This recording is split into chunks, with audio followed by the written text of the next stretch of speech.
everyone. Welcome to this 30-minute COVID-19 interview on working with remote teams.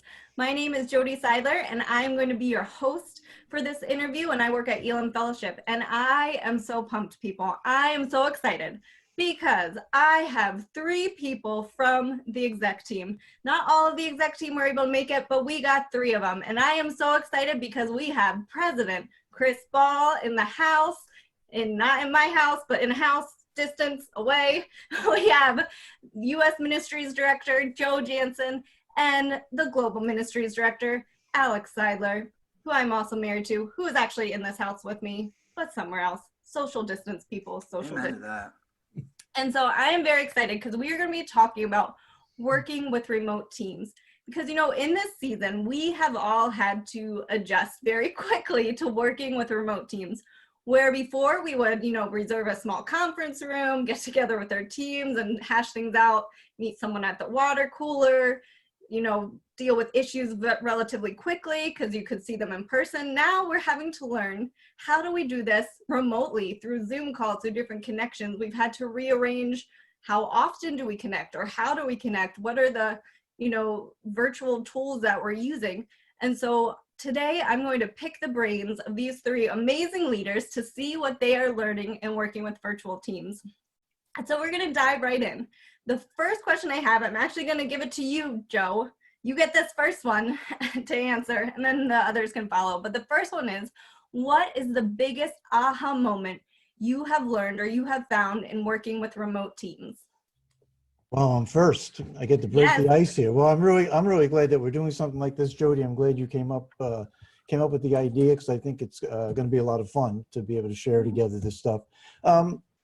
Yesterday I was on a Zoom call with 2 people that I've been getting to know for 2 years. One of them, Sharon, is in California. One, Mike, is located in Colorado. And here I am talking to people across the country through Zoom, and I've been getting to know them. We've been helping each other out. We met through a Zoom group, kind of like a mastermind group, and I've never met them in person, but we have helped each other out. We've helped each other. We've actually grown very close, and we help each other grow and develop both professionally and personally. And really, the aha moment is that, wow, this is amazing that you can build relationships that are quite helpful, both, again, in a personal way and professionally, with Zoom, in a virtual way. Yeah. Sometimes people think that that's not going to work, but I've done it. I've seen it happen. I really appreciate Mike and Sharon in my life, and have never actually been with them in a room. So the aha moment is that you can really build close relationships and helpful ones through this medium. That's good. How about you, Alex or Chris? I'll just piggyback off what Joe said. Mine was deepens connection. And it's been so interesting, because I think in Global Ministries Department, we have Lisa, we have Aaron, we have Anna, we have an intern named Akil. And I would say we're pretty close as far as a team. But man, when this thing happened, and now for the past 4 weeks or something like that, we've been kind of at home doing virtual meetings, we've actually gotten closer. And that is like so mind-blowing to me. And it kind of reminds me of when I was a missionary. I was overseas for 6 years in East Asia. My relationship with my family actually grew tighter when I went to the other side of the world. Now, you guys can dog on me for everyone would like you more if you were overseas. But it's almost like that, the thing that says absence makes the heart grow fonder. There's just something in that, like exactly what Joe said. Like there's something in we're not around each other. So the times that we connect, we actually do go a little bit deeper, and we do actually enjoy that time. That's been my biggest aha moment, even though it's something that it seems very kind of like a no-brainer. But to me, it's just like okay, wow, we were a great team before, but now I feel like every time we connect on a team meeting or a meeting about a specific project, I just feel actually that we're deepening our connection. Good. Yeah, for me, the haha moment was quite a bit different than the 2 connection points, though I have to agree that, it is clear that in fact, I think that's the balance that you have when you have these team meetings. And that is, 1, how much do I continue to show compassion, empathy, and all that, versus getting the job done. Yeah. when That's they're really in a good. meeting.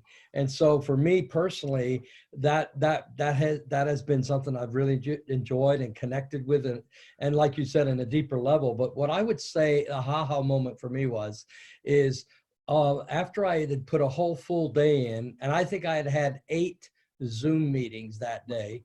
And at the end of the day, the ha-ha moment for me was this: we're never going back to normal from this. That's good. It was like, Yeah. we were probably, we were already building huddles. We were doing things, as Joe was saying, he was coaching and connecting across the globe, if you will. And but now it's been so amped up. We've learned how much we can actually produce by connecting it, how much further we can reach. So good. And all of a sudden, in the middle of all this, I went, we're never going back to normal, or what was normal before.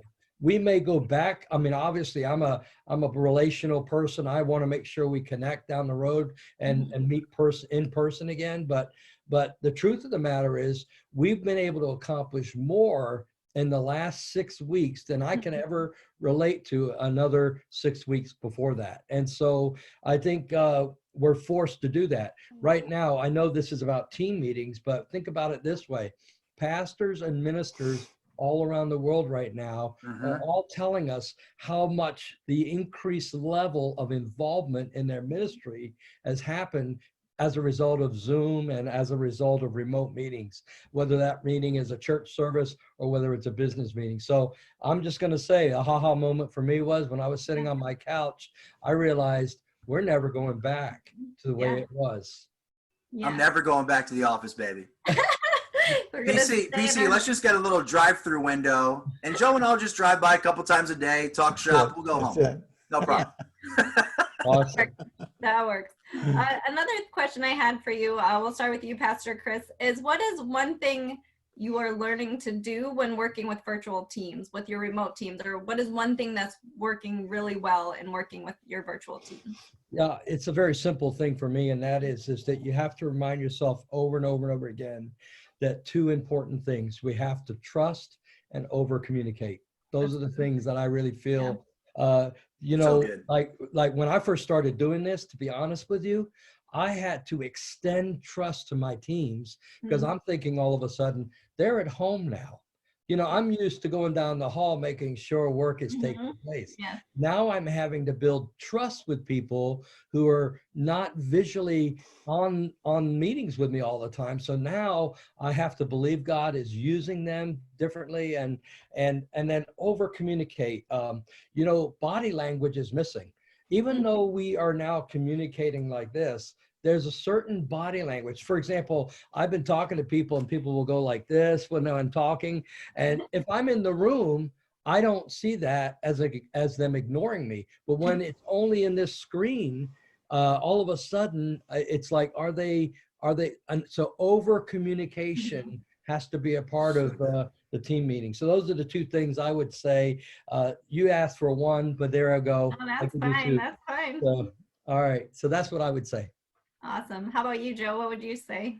I would say that the thing that I've learned is that on this type of a medium, your already small attention span is even smaller. So I think, in fact, I think I can't remember, I think it's Brady Shear who does a lot of this type of things. He says to cut your service time in half for doing virtual stuff. And I've definitely found that you need to keep things moving in a meeting. Yeah, you want to aim for engagement, but I would say about every 10 minutes at the most, you want to be able to change things up, do things in a different way, get people involved. I know with our staff meetings, I'm always trying to throw it over to somebody else to have them do something so that you're keeping it moving, because I think it has something to do with what Chris was just saying, that you don't have all of the stuff happening, all the body language and everything else. So you have to do more to keep people's attention.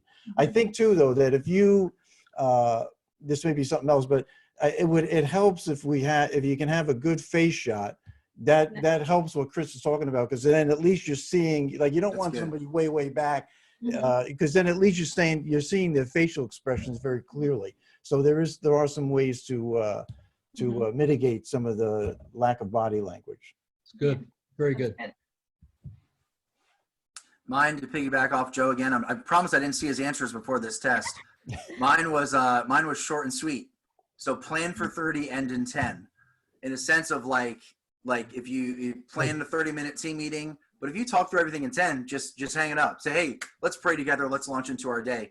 Something where like in me, like what I'm learning right now is to not necessarily, you plan for an hour, you have to fill that whole thing up. Like Joe was saying, people are like, it's a little bit different. I love what you said, Pastor Chris, about the people in the room, and you can read body language, you can see faces. So now it's all virtual. So have a plan, have an agenda. And if you get through it in even 5 minutes, awesome. Say, hey, is there anything else for us to talk through? So I just found out that time necessarily doesn't need to lead these meetings. The agenda can. So do a good job planning the agenda. And once you're through that, just hang it up. And what the best news is that if you need to do another call the next day, guess what? Everyone has time. So you can just say, hey, can we get back? I forgot a thing. Can we talk for another 5 to 10 minutes? Most people will have that sort of space. So keep it short and sweet. Plan for 30, end in 10. Good. So with that, keeping it short and sweet, over communicating the different things that we said, what have you found is one thing that you're like, that did not work well, or that is not working well with working with remote teams? Alex, I'll throw that to you first. What are you finding just didn't work well that you tried? Yes, as Jodi's on my team, she knows when we first started this, we had 2 meetings a day at 9 and 4. And so my thought was, hey, we're a virtual team. I want accountability. I want us to start our day off right. I want us to have high connection. But what I realized is even at 9 and 4 twice a day for that accountability, it was just too many meetings. And it wasn't like we only met for 10 to 15 minutes, but it still, it kind of messed up some rhythms of different moments. And so my assumption as a leader was, hey, everybody has the time. Why not do it? But that's a bad reason to have a lot of meetings. So I would encourage you, anyone watching, it's a leader, a pastor, you're leading a team, whether they're employees or it's even volunteers, pace things out and find the right rhythms. My mistake was going 2 times a day for a week. And the good news is I told my team on Monday, I said, guys, we're going to try this for a week. And if we all hate it, we'll change it. By Wednesday morning, I was the one that said, I hate this. This is the stupidest idea in the world. Alex, you're fired. So so what you want is I wanted high connection, but it actually produced more limited productivity.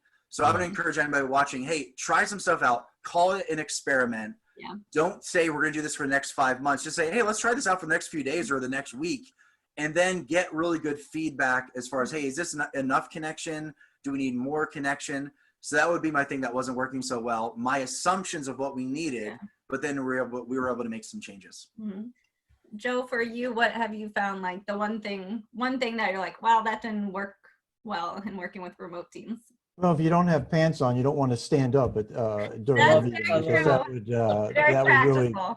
just Very throws things off. It probably will increase your engagement on social media, but probably not in a good way. No, I'm still in therapy, buddy. I'm still in therapy.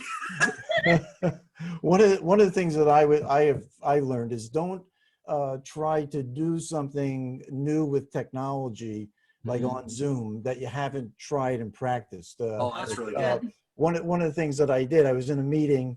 I wasn't leading the meeting at the time, but I wanted to take a screenshot so I could do the social media thing. But I had never taken a screenshot on my Surface, so I was like playing around, and I hit the buttons, and what it did was it changed my Zoom setting so that now you could see this backdrop that I have behind me, and you can see the mess that blue screen is hiding back there. So I'm in a meeting with about 20 people, and I'm trying to now frantically get everything back to normal.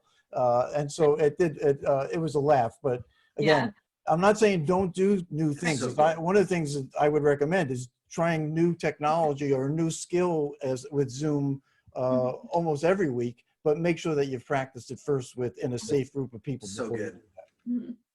I think what I would say, those are great answers. And as you guys were talking, I feel like mine is in the same family of what I wouldn't do is over focus on it being so polished that you get rid of the personal.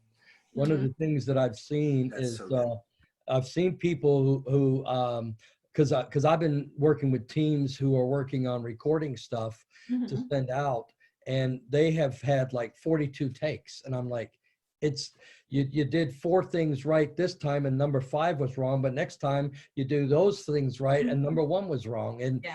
I think you get so frustrated about Mhm. being so polished. A lot of us are using cell phones, a lot of us are using laptops, we're not using the camera projections and all that. Now obviously I think, as Joe said, try things, move them forward, but I think you can get to the point where you work so hard on it being polished and you forget that the personal. I've just deeply appreciated, even on the news, I guess you've probably seen on the news, people right now, they're using other people's cell phone video on the news because it's live, it's real, it's Very good.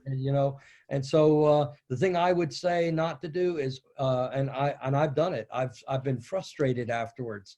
Let me just comment on what Alex said too. I have never been so tired, and everybody who knows me says for me to say I'm tired must mean something. But I am using energy in my head back to back. I have not had a day where I really feel like I've taken a rest, except for when I'm out of the building, just done. And so I just want to confirm really what both of the other guys said, and that is, be careful not to throw stuff out there that you haven't practiced. Don't worry about being too polished, but also pace yourself, because I have really left here. I happen to have stayed in my office, and I'm the only one in the upstairs of this building. But I'm telling you, I leave here every day wore out, and I've got to change that. Mhm. That's really true. good. There is, with the added technology and the communication, sometimes you're like, I do not want another Zoom meeting right now. Like my brain is just fried with everything that is happening. Yep. Another question I was just thinking of as you all were sharing was, you had mentioned about, connecting with your team. Pastor Chris, you mentioned about trusting your team to get the work done. What are some checks and balances that you have added in to your teams to make sure that the work is happening and that if things need to be addressed, they're getting addressed? What are some checks and balances that you've added in? Well, basically, this is something I didn't do before Zoom, but I felt like, okay, that's because I can walk around anytime and ask questions. Yeah. But now I can't. So I came up with 3 things that I do. Actually, it's kind of cool. Every Monday, I basically say, okay, team, we come together. What are the top 3 things that you each are going to work on this week? And so now I write them down, and then what I've been doing at the end of the week is saying, how are you doing with that? And as Alex said earlier, pretty much we kind of run out of energy and steam to have the 2 meetings. So I basically shoot out an email and say, hey, how is everybody doing? So that we don't have to have a meeting. They just email me back and tell me, okay, I got this done, but I didn't get this done. So in other words, for me personally, that helps in accountability, and I've been able to set it up to where that conversation is going on. I've also sent text more.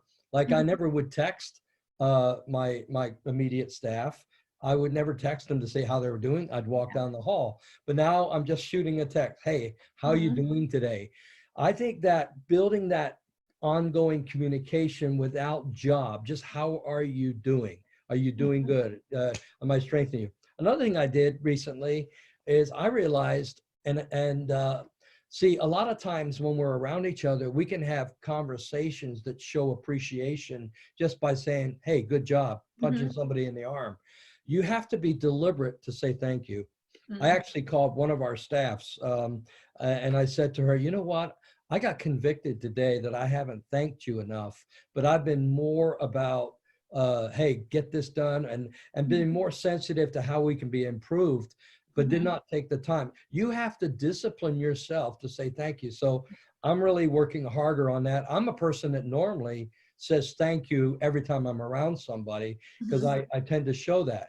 But the Zoom has restricted that part of my personality. So now I have to be deliberate in order to let that part of my personality come through. That's good. I really appreciated that phone call today too, Pastor Chris. Thank Yeah, you. yeah. Joe, to answer that question, I would say mine is on Monday or Tuesday in our team meeting.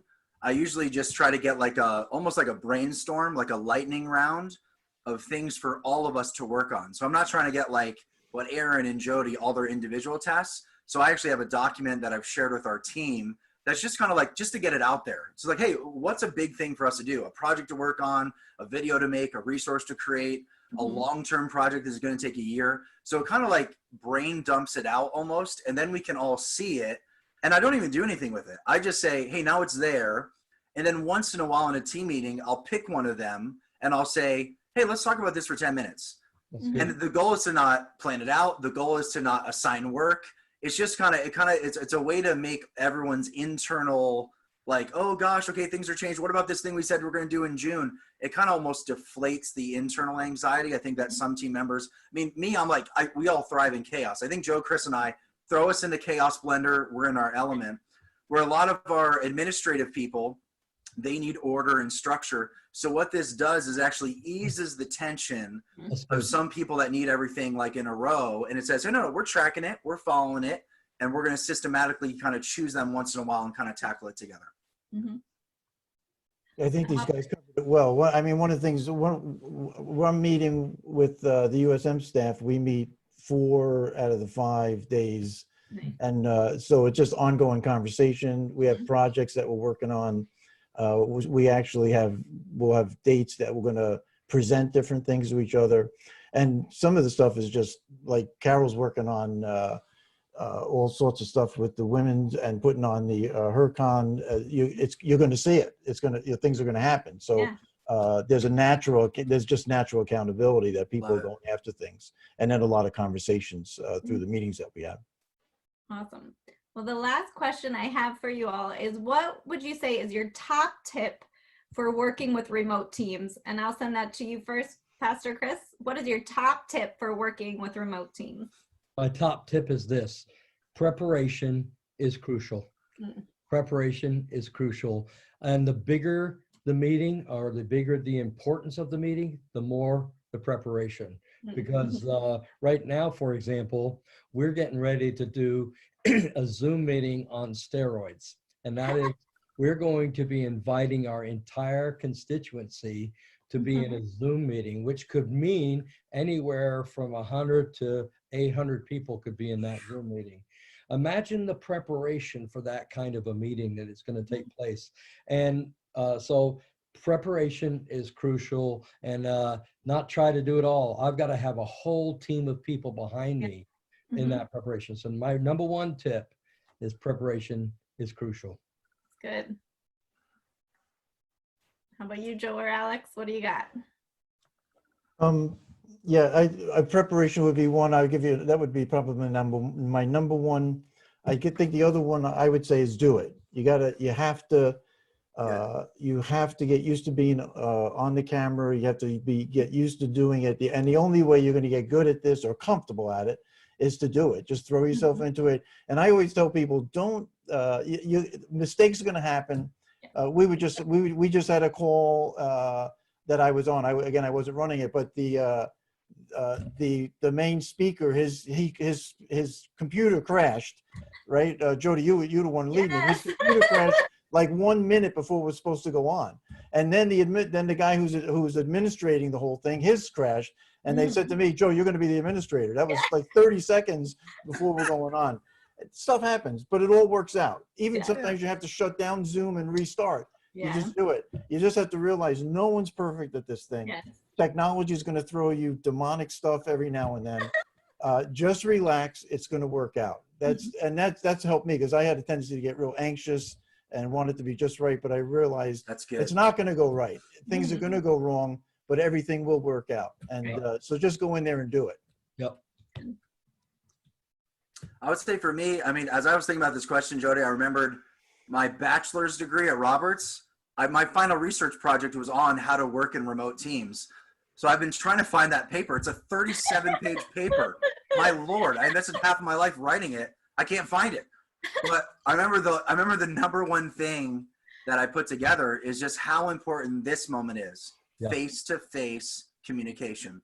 So you have your phone, you have FaceTime, use that. You have Zoom, use that. You have Skype.